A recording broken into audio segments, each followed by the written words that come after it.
Hello, everyone. My name is Marion with DTM Real Talk Channel. It's the channel that you can tune into, have the ability to listen to the thoughts of others about topics all over the world that touch every one of our lives. Everybody goes through basically the same thing. There is nothing new under the sun. So if you're going through, someone else has already been there. Maybe you can find hope. Maybe it's a pathway that can set you on the right road just by tuning in. So DTM Real Talk, just keeping it real. And if you like it, like us at the bottom, subscribe, and let us know just how we helped you. Just keeping it real. Nothing but love.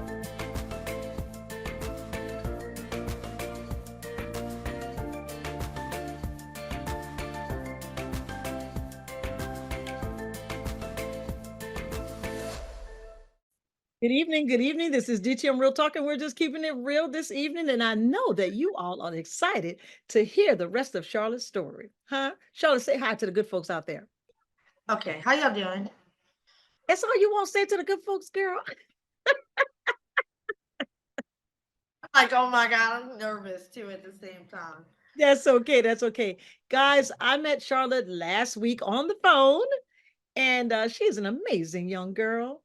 And she has been through so much if you heard her story. But before we do that, this is DTM Real Talk. We're just keeping it real. If this is your first time chiming in, please like, share, and subscribe to the channel. Send it to all your family and friends. Something might be said that might help you or somebody else. So we want you to do that, and we thank you in advance. So now, Charlotte left off last week sharing with us what she went through. She grew up in an environment that was very not conducive for young children.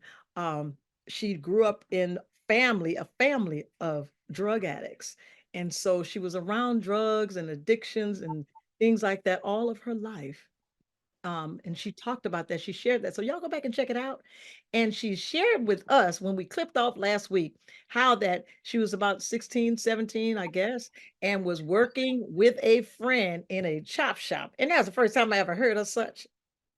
Okay, Like 18, 19. 18, Yeah, 19, working with a yeah. friend in a chop shop. And today, Charlotte's going to continue her story to tell me how this thing worked.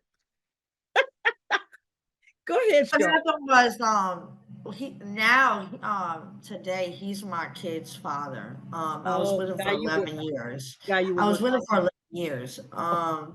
So he used to work for a friend of ours. He used to like strip down the cars, take them apart, and I used to take care of the animals. We used to have pit bulls to guard the yard, the garage and stuff like that, so people wouldn't come in and steal nothing. This is after Katrina.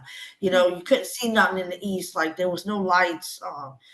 People stealing everything they can get their hands on. Um, so just one day, the police came out of nowhere and raided everything. We was on our way. We had left and went to the store to go eat lunch, and then a partner of ours called. He's like, "Hey, look, don't go back. The feds over there, all this, that, and the other." So we wound up, going home. At the time, we was living in Gonzales with his brother, and so after that, then we had to figure out our next hustle. We was on drugs. Um, Wow. you know, uh, that's when uh, my kid's dad, he started burglarizing. So he used Burglarizing to to support the he used to habit and the hustle. he used yes, he was a nighttime burglar. He would break into people's house while they were sleeping, you know, and like for the longest time I was like, you are losing your mind. Like people in there sleeping like wow. And Did he hurt anybody or he was just robbing them? hurt nobody. He would break in and like try to get stuff while they were sleeping. He was actually pretty good at it. Like I don't even understand, but like it got to where I used to aggravate him so much. Like you need to stop doing like that's dangerous, you know. So then we come up with a whole scheme. I used to sit there and we'd pick a house and we learn like everything about the house, like who lived next door, what time their routine, like what time would they leave and what time they would come home, see if they had dogs or kids, if the neighbors had windows open or stuff like that. Because people like How long would you stake this house out before you decided to probably about a week. It would be about a week. a You week to know, find it would out be what their about a week. routine is? Okay. Yeah. it'd be about a week. And then, while he was doing the burglary, I would be waiting and I would have a police scanner and everything.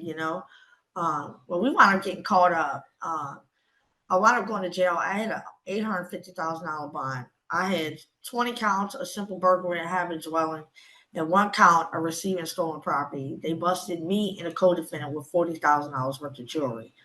Um, Wow. about a week, yeah, about a week later, my co-defendant, he started snitching, and set up, my kid's dad set him up.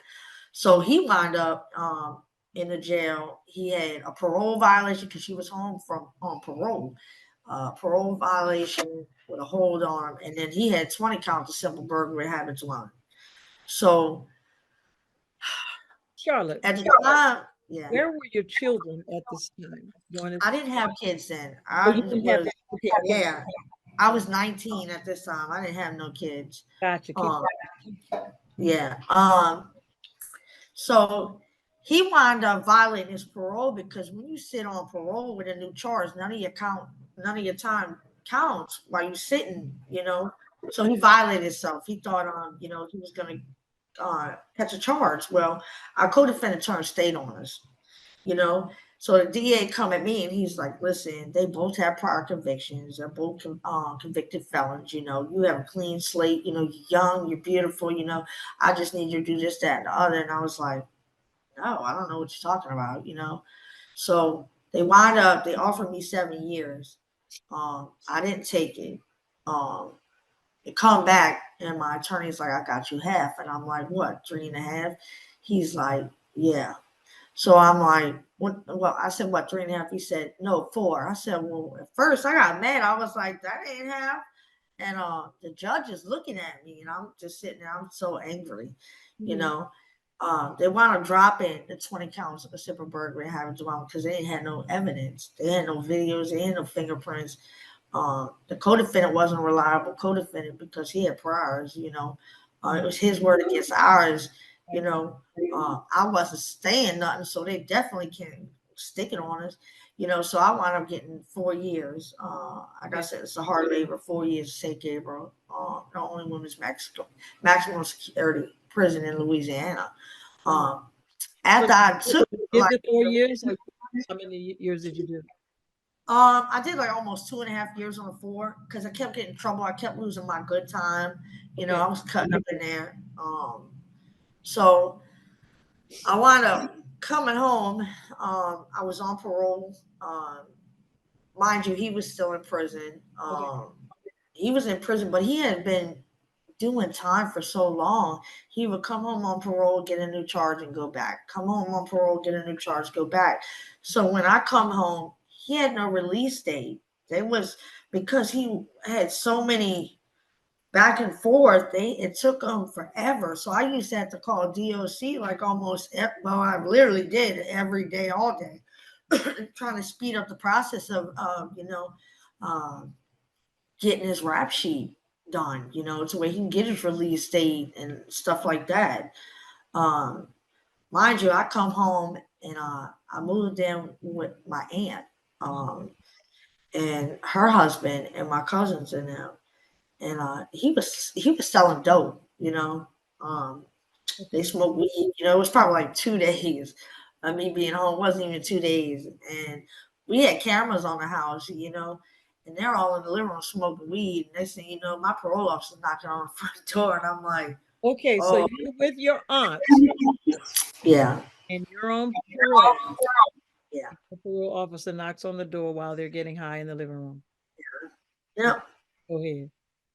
So she comes in the living room and she's like, "Listen, I'm not gonna ask y'all this, but one time she was like, I smell weed. She's on parole. Whoever don't take their lick and accept responsibility, I'm gonna violate and she's going back to prison." So my cousin, he was my older cousin. He wasn't in there smoking, but he took the charge. He said, "Look, ma'am, that was me. I was smoking. I was wrong." She said, "We know. She was just fussing at us. We should have knew better." So I wind up uh, not in trouble. You know, she's like, Shaw, don't let me hear nothing just like this. You know, I don't want you to get in trouble because I will violate you, you know. But she turned out to be awesome. She was a great parole officer, you know, especially given my circumstances. You know, my family was convicts, That's okay. you know, so I didn't have, you know, a clean and safe place to really go to. So So did you find a I friend? wanted Did you find a friend in her?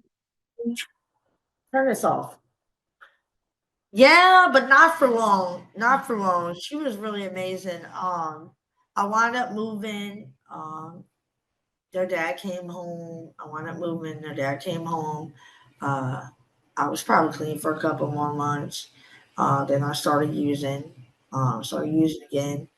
Uh, it was probably like 5 months. I had found out I was pregnant with my son, Wow. and at that time, I was so scared. You know, I was afraid. I didn't know whether to go to the doctor or not. You know, I didn't want my baby taken, and I was scared that they was, you know, so I didn't. So They, I want to, you were dirty, then they would have, right? yeah, they would take my baby. So what happened was, um, at that time I was wanted for my parole. You know, I was wanted for my parole. I had wound up having probation out of St. Tammany. I was wanted for probation out of St. Tammany. I had warrants out of Kenner, Jefferson courthouse. Um, So I wound up having my son. I didn't even know what my son was, you know, until he was born. His dad had got hemmed up and went to prison. He got violated. Um, so I wound up giving birth to my son.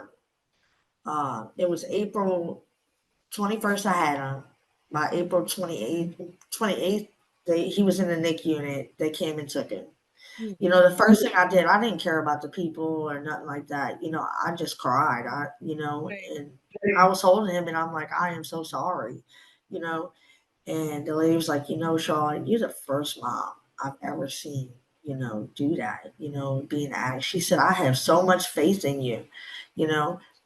So after they took him, I turned myself in. Um, I wound up turning Where- myself into St. Tammany. So where did you have the baby at? I had him in Oshner and Slidell. In Oshner, Um, and they took him after you had him. They They did. took him after I had him. They transported him from Oshner and Slidell to Napoleon Baptist because of the NIC unit. He had to be in the NIC unit. His sugar wouldn't level out. He was Okay. having sugar problems. He wasn't withdrawing or nothing like that. Nothing was wrong with him. He was a very healthy, good baby. His sugar just was giving him a problem. Um, so I turned myself in. I went to St. Tammany. I turned myself in. 2 weeks, I wrote my parole officer, hey, look, I need to get extradited. You know, I'm ready to go, you know, do my time. You know, she come see me. She's like, well, you know, she's like, now in the state of Louisiana. Because back then, like, if you violate yourself, you go back upstate. You don't sit in a parish jail or whatever, stuff like that. Right. But the prisons were so overcrowded, like they stipulated, the state made Right. it to where it was mandatory. You couldn't violate yourself. You had to do a mandatory 3 months, you know, 90 days. So when she came pick me up, she picked me up with another officer, you know, a parole officer. And I'm like, look, when did you stick the warrant for me? She's like, Charlotte, look, she's like, I know you're trying to calculate your time and stuff like that, but it's mandatory by the state now that you have to do 90 days. And I was like, but I've been sitting in jail for almost 3 weeks. Like, that's not going to count. You know, I'm like, all right. So then we pull up the OPP, and I'm like, oh, like I've done time everywhere, but that's the last place I want to do time, you know. Um, and mind you, like when they took my son, right before I turned myself in, I had shot. I went and got a bag of dope and got loaded. Well, I wound up falling out. I wound up nodding out, and I must have hit a bad nerve. I hit a nerve wrong, and I went paralyzed in my right hand. I couldn't use my right hand. Um, so when I got to OPP, you know, I was all Good right. folks out there, for the good folks out there, OPP is Orleans Parish Prison. Prison, That's yeah. what she's saying. Go on, Charlotte. When I got to OPP, you know, for me being in the streets and you know being in and out of jail, you know, I know a lot of people, you know. So I had beef with one of these girls when I got in there. And, you know, at the time I was crippled in my right hand, which I wasn't worried, you know, but it really gave me a whole nother perspective because at one point I was totally careless, you know. And at that time I was vulnerable. That was the first time I was ever really felt really vulnerable, you Uh-huh. know. And then with my son, like that's the first time I've ever um uh really had to experience that. So I wound up getting out. I got my son back. It was like 6 months it took You think me. the reason for that is because you had a desire to have your son. That's probably what. Yeah. I did it. I did the case. So I went through some trials and tribulations through it, though, but I did it so immaculate. The lady, I forget her name, she's over like DCFS or whatever. She nominated me like out of 1,400 women to Nancy Parker. I did an interview of a drug addicted mothers fighting, poverty and stuff like that. Uh, for getting my life together to get him back. I did it so immaculate and, you know, Yeah, I'm very yeah. Yeah, so I wound up getting him back. I was clean and sober. I was proud. I had him at the time. I had him when I was 24, about to turn 25. Yeah. Uh, I was clean and sober. Uh, I wound up a year later. I wound up getting pregnant with his sister. Uh, Um, I had her. She was a healthy, beautiful baby. Um, I was still with their dad. He started using again. And I was like, I can't do this. I don't have it in me no more. And I want to believe in them. Then I wound up living in my vehicle. At that time, like I was so like foregone. Then I started messing with coke. I was lost in addiction for like a year, 2 years almost, fighting this battle to, survive with my kids in the streets. I wound up prostituting and doing what I had to do to survive to make sure they had what they had on top of, their dad. Like it was almost 10 years I was with him. It was the first time he ever put his hands on me, you know. And it was really tearing my kids apart. It really didn't. sure, It sure. hurt me, but I can endure it. I've been through worse things. Yeah. But I separated, and then I met another guy, and you know, I was clean for a little bit and I said, you know what? I can't do this no more. Right. I threw my hands in, I put a post on the internet, and a friend of mine from my childhood, her name is Erica. She's here at Bethel Colony Transformation. She's assistant director in the back of the family house. We have three ministries. And she's like, Charlotte, just come here. So I was like, all right. So I came here. Um, So, and I the was name of here the facility that you're in now is called, Bethel Transformation Baptist Church. and So your friend, the director, yeah, encouraged you. um, her name's Erica Ruiz. She's an assistant director. And my best friend's mom. Okay. So I wound up coming, and it was probably about a month I was here, and I don't know, the Lord worked it out. I wound up having to get on my phone uh, to get some information, and my best friend's mom texted me, and she's like, "Hey, look, uh, Jermaine's been murdered," and I was like, "Oh my God!" Like I What's your broke. name? What's your name? He was my best friend, you Okay. know.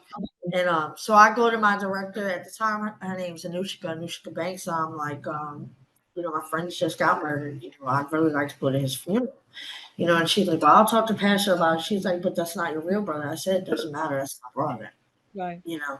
So Pastor let me go. Um, I wind up, pride in that took me out. I wound up leaving. And then I came back and I said, Lord, like I can't do this no more. I'm tired of going back and forth. So, at what point, talk about that. At what point did you really surrender your life? I surrendered my life when I really realized that it wasn't me. I can't do this. I could I never, throughout my whole testimony, like if I really get into detail, like the Lord was right there in all of it. Like me being in prison, I used to work in the field, but if I looked out my window, the chapel was right outside my window, looking at the field while I would sit there daydreaming about being at home. There was the Lord right there the whole time. When I went to Israel, after He cleared all that for me, I want to sit next to a lady that goes to seminary where she goes to St. Gabriel and preaches to the women in prison, you know. And my grandma, the prison she went to when I was a teenager, she went to St. Gabriel. That's where she got her minister degree at the chapel in St. Gabriel. I was raised in a church. Even though my grandma was a drug addict, like as a kid, she would go in the quarters and go preach the word of God and get her tip bucket on her way home. She would go score.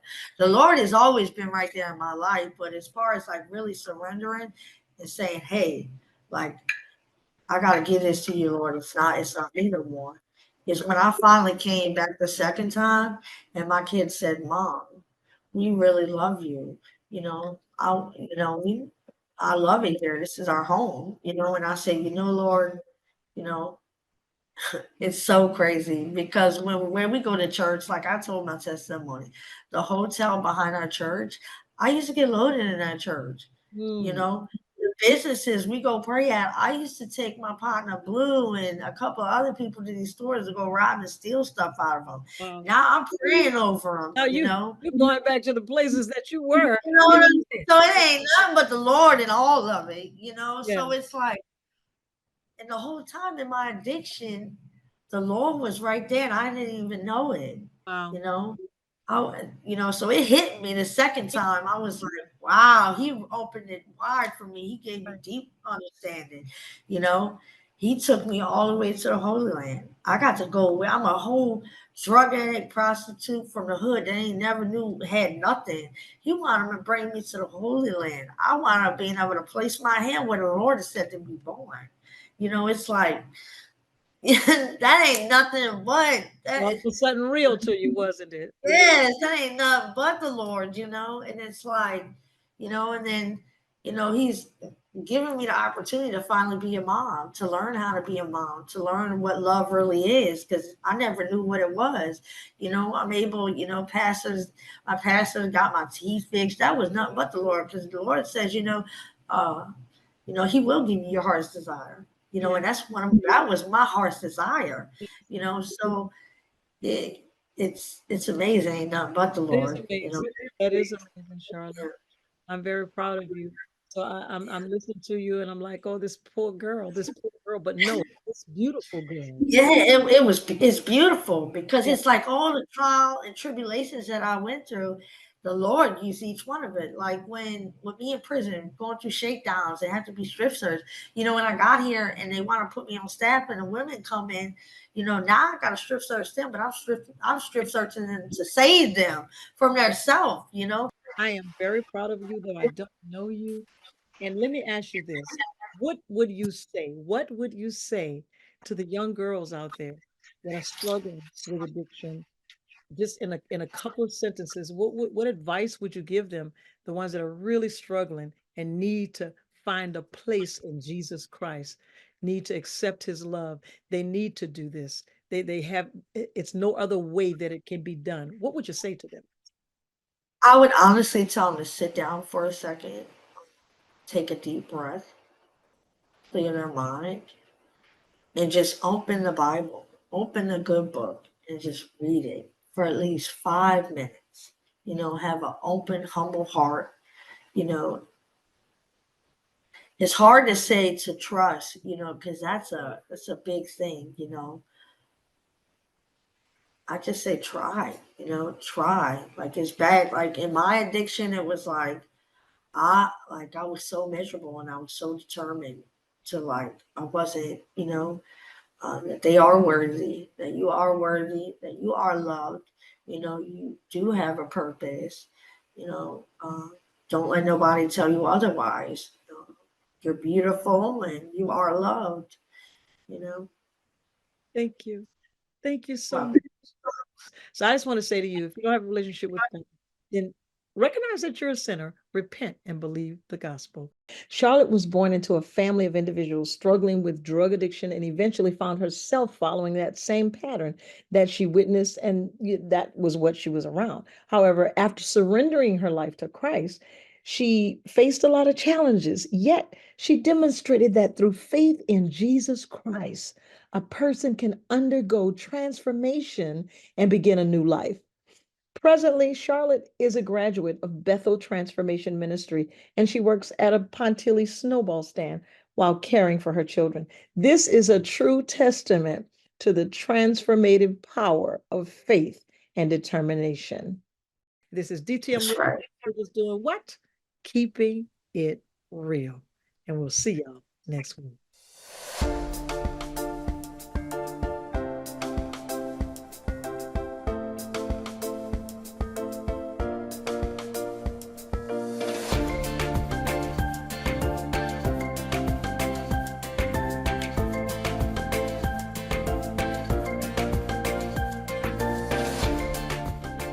Thanks for watching DTM Real Talk. Be sure to join us for more conversation. And oh yeah, don't forget to hit that like button, share, and subscribe while you're there.